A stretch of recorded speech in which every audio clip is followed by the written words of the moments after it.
My name is Paul Feig, and I'm one of the exec producers.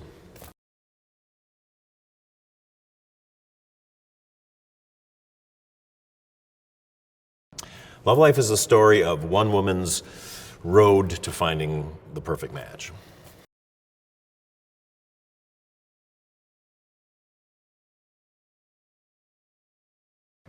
Well, I was lucky enough to work with Anna on my film A Simple Favor and had such an amazing time with her and was just so blown away by her talent and how great she is on screen that when Sam brought this project to us, it just was like, wait, this could be Anna. This could be the perfect match. And so we had Anna meet with Sam and they just hit it off and she loved the material. And so we just went to town and she had so many stories that she felt could be grafted into these scripts as well as what Sam and Bridget were going to come up with, that it was really great to have her as a partner on this.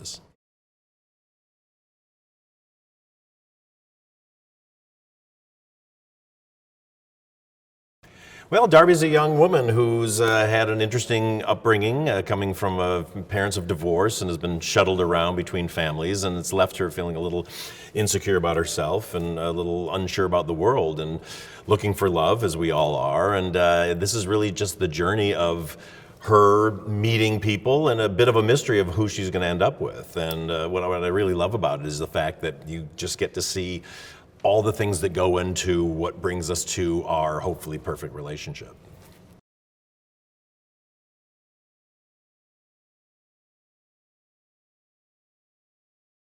Beginning of the series, we meet Darby. It's a few years in the past, and she's in her early 20s, and we meet her finding out all about her growing up and her history with her parents and coming from divorce and all the things she's gone through and now living in New York. And it's basically, we're watching her sort of have this first encounter with what would be her first real relationship with a wonderful guy named Augie March. And we get to follow that relationship and then see what happens to it.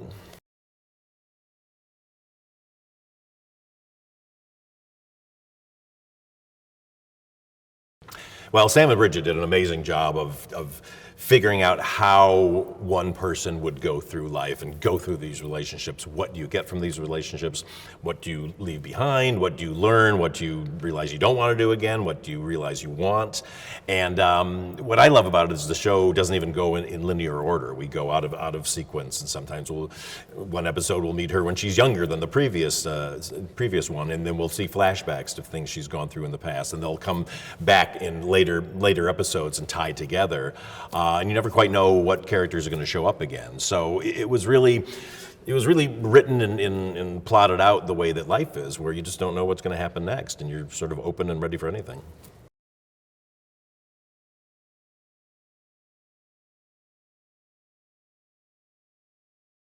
You know what? New York stands so much for just the melting pot of all things that could happen to us. You've got every type of person there. Everybody is striving for a different thing.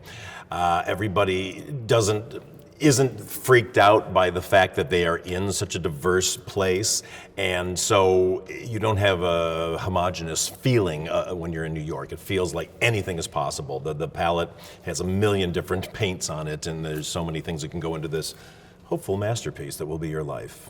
Do you like that?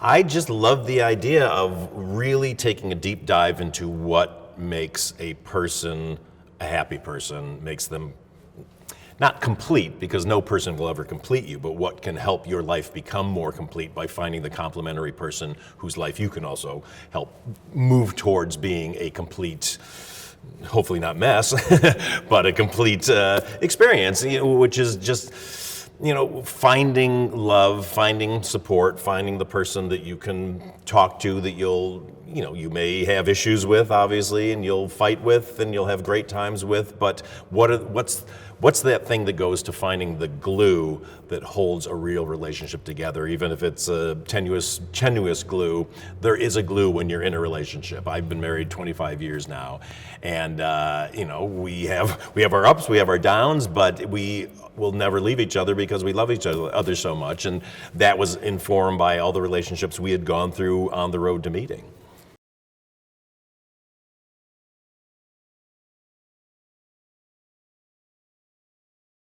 Well, I mean, what I love about this is it's definitely got a lot of calm in it, but it's each story is so different, and the parameters of each story are so different that it's almost like getting a bunch of different movies in one, because really that's what life is. I mean, in our lives, one day we're in a rom-com, one day we're in a heavy drama, one day we're in a crazy comedy, and it's all intermixed. And so this really shows how life really shuffles the deck on you, and you never know what cards are going to go into the deck, but as long as you end up with 52 cards and a joker, then you're in good shape.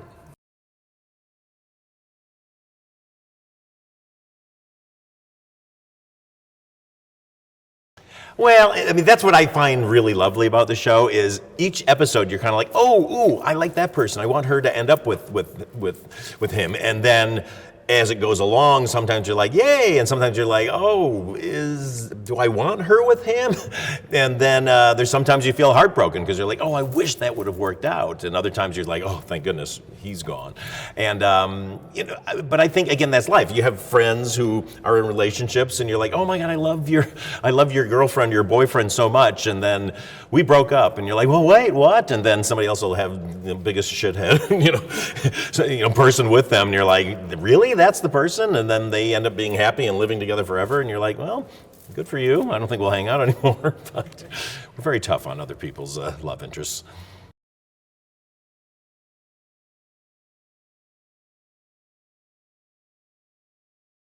What a cast we have. I mean, literally everybody is so good, and having these friendships that sort of come and go throughout the series again feels very real. I mean, I always say like the end of a movie, like a romantic movie or a happy movie, always ends on that happy moment, and you go, and the credits roll, and you kind of walk out of the theater going like, now they're set in stone and they're living in amber, and so they're always going to be happy. They're always going to feel that way. Well, as we know, 2 seconds after the camera stops, something could happen. They could fall apart. They get tired of each other, and so that's what I like about having this cast of friends is just how people come in and out of your lives, how they affect you, what you take from them, what you carry of them with you.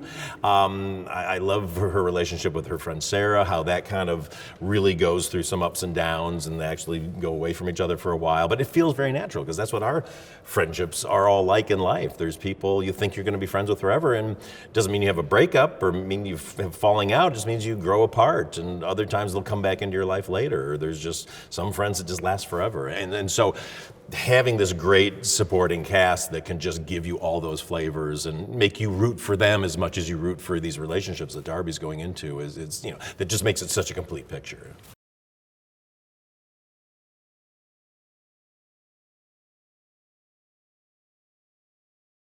Yeah, I mean, we are what our parents make us. I think it is.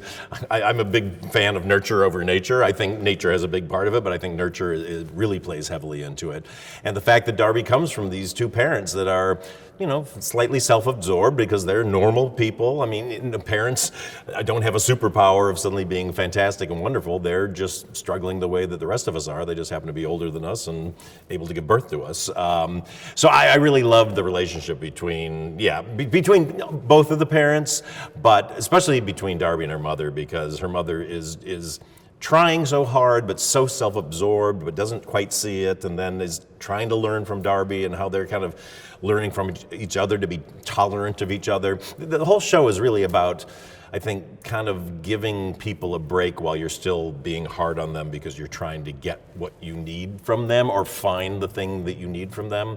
But we're all humans and nobody's perfect, and I think this show really just shows that in a really delightful way.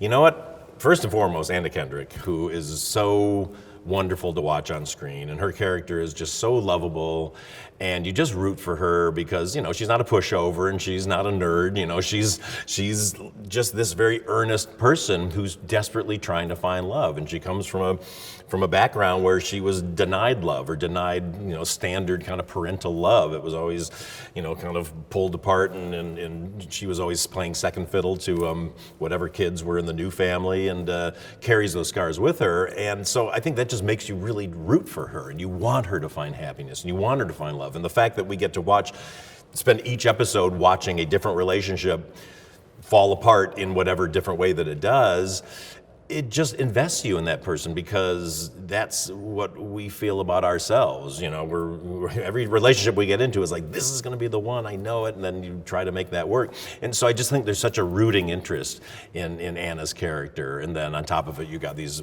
great friends who are just fun to watch, and it's fun to watch their relationships. But yeah, I mean, I think, you know, Anna's really the one that pulls you through this show. What I think makes this show so relatable to audiences is Anna Kendrick. She's just so amazing. The character she plays of Darby is just so lovable and going through all these problems.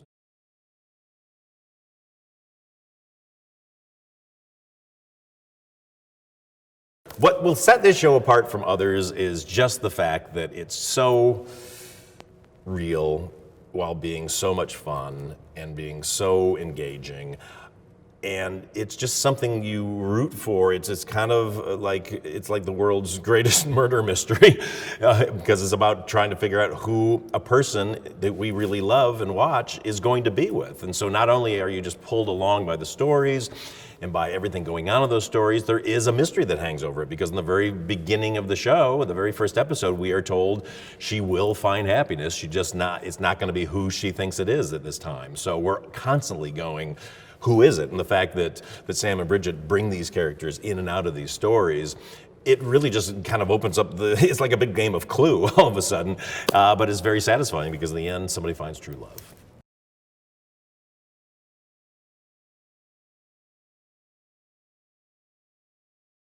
To describe love life in 3 words, it's romantic, funny, and awesome.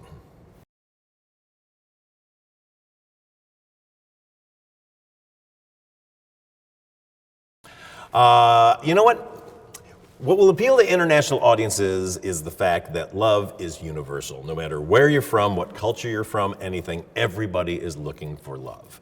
And the fact that this is a story about one very normal, likable person who is just trying to figure out who is the right person for them, everyone can relate to that.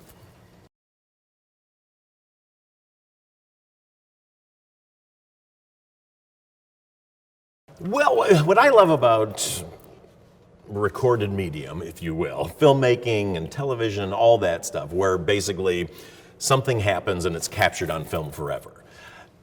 You're constantly surprised, because you have great scripts. You never go in anything without great, amazing scripts that have been vetted, and we work on them so hard. And Sam and Bridget and the writers just are all over these things. And HBO Max, they're weighing in, and everybody's got great ideas to make it the best script. So you always show up to the set with an amazing script.